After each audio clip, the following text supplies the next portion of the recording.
Now the great thing about these little shallots here is once you have a small seed stock of these, you pretty much have them forever. They're going to multiply every single year. What's up, Lazy Dog fam? Hope all y'all are having a fantastic day. It is Thursday, August 3rd here in South Georgia, and as promised on the end of our last video, today we're going to talk about these little jewels right here and why this is such an awesome veggie to have in your backyard garden. So in case you missed that last video, these right here are called Louisiana Evergreen Shallots, and we do have these available now on our website at lazydogfarm.com. But before we get into the specifics of how to plant and how to grow these, I wanted to talk a little bit about the different types of onions out there. There's a lot of confusion about the differences between bulbing onions, bunching onions, multiplying onions, walking onions, all that. So let's start out with the more traditional onion, what we call bulbing onions. So to grow these, we put little onion transplants in the ground. Down here we do it in early to mid-November and then harvest in late April, early May. So this is a bulbing onion. And then we have bunching onions, aka spring onions. Now I don't have any of those to show you right now, but we've planted those a good bit in the past. We usually grow a variety called Parade. So you buy seeds for those, you plant them in a really wide band, plant them real thick, and when you harvest them, you grab a bunch of them and pull them up. That's why we call them bunching onions. Those never really make a bulb. They stay kind of slender.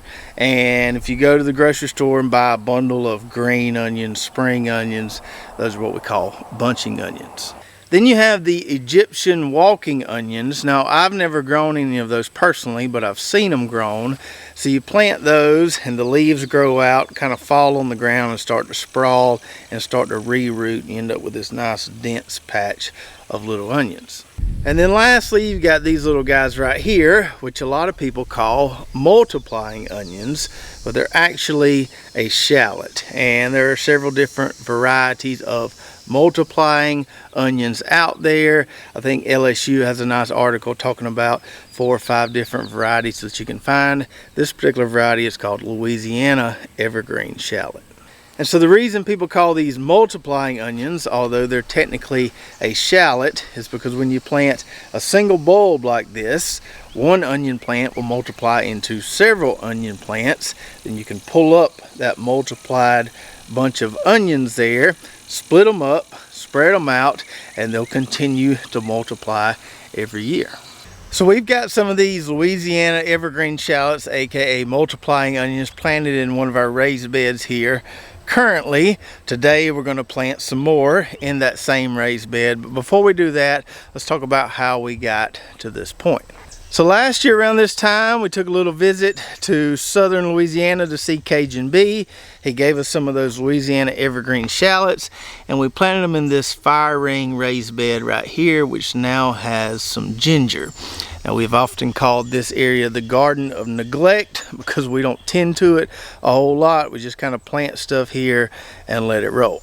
And even though we didn't tend to those multiplying onions like we should have, we didn't water them as much as we should have, we didn't fertilize them as much as we should have, we let the weeds grow up in that bed, they still grew out pretty decent considering all that, and they still multiplied well for us, which is a testament to just how easy these Louisiana Evergreen Shallots are to grow. And then a couple months ago, we pulled up those plants in that raised bed by the barn, split them up, and replanted them in this raised bed right here. Now it looks a little patchy because we had a cucumber trellis fall over on this bed and break quite a few of these plants earlier this year during a storm. But these things are pretty tough and resilient. We can already see some of them are starting to re-sprout even though they got broken. And so today what we're going to do is call it quits on this darker boar kale. We've got our money's worth out of this kale. Some of these plants are starting to look pretty pitiful, and we'll be starting some more kale pretty soon. So we're going to get these few plants out of here, and then we're going to fill the other half of this bed with more of these Louisiana Evergreen Shallots. Now before we plant some more of these, let's talk about when you should plant them and where you can grow them.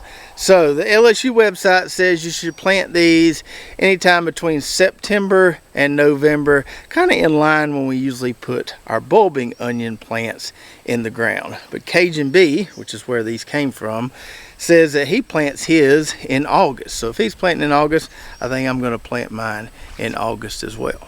Now it is my understanding that unlike bulbing onions, with these we don't have to worry about the whole short day, intermediate day, long day thing. But if you're wanting to grow these up north, obviously you got to worry about how cold it's going to get.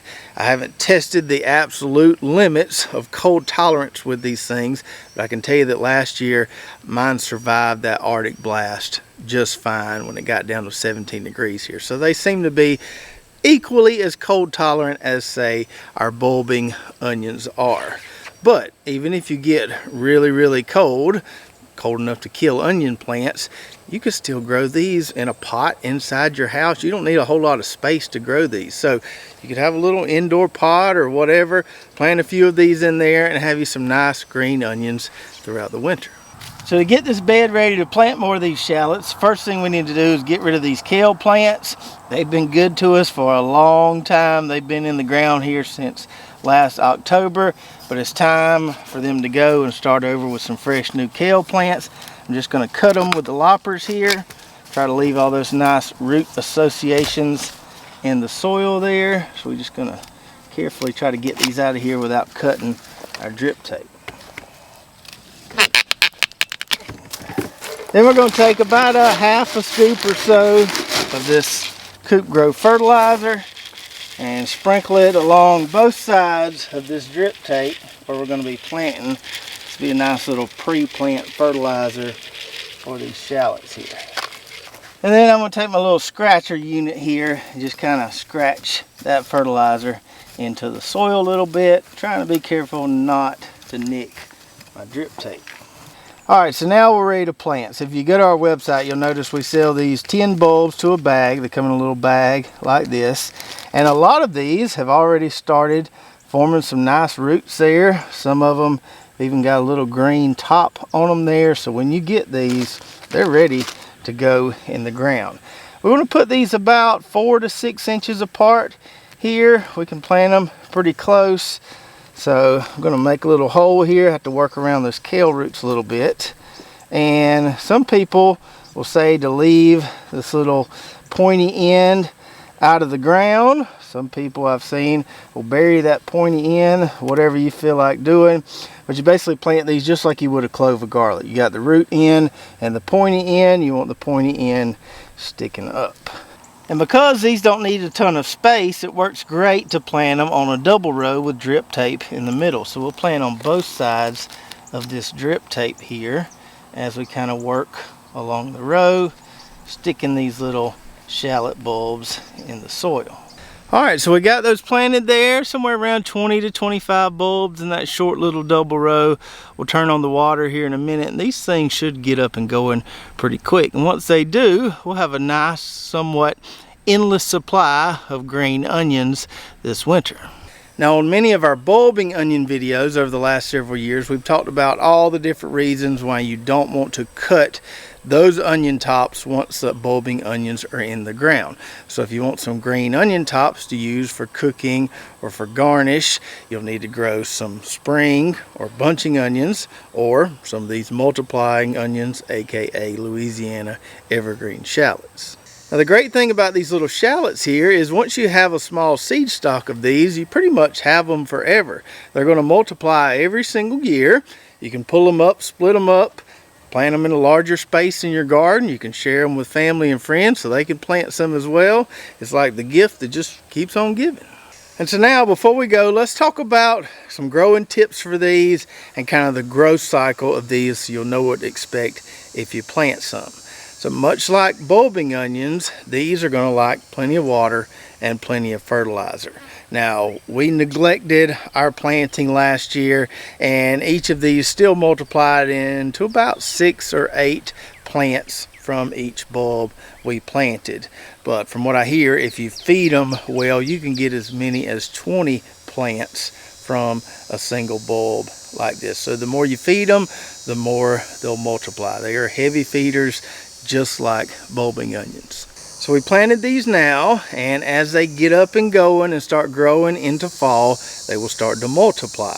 Now you can just leave them in the ground and let them multiply. But Cajun B tells me what he does in late fall or early winter is pull up that bunch, split them up, spread them out, and then they'll multiply again for him before the next summer rolls around. Now when it starts to get hot, say late spring, early summer, that's when they'll actually start to form these little bulbs like this. And so when these things make little bulbs, you can pull them up, let them dry just like you would a bulbing onion. You can eat some of the bulbs just like you would a traditional shallot, and you can save some of the bulbs to replant the following fall. Now I have heard of some folks in the South just leaving these in the ground all the time. You can basically grow them like a perennial. But just know they won't grow a whole lot during the heat of summer. I can attest to that with our raised bed right here. So I think you're better off pulling them up when they bulb, enjoying some of these, saving some for seed, and then replanting them again in a few months.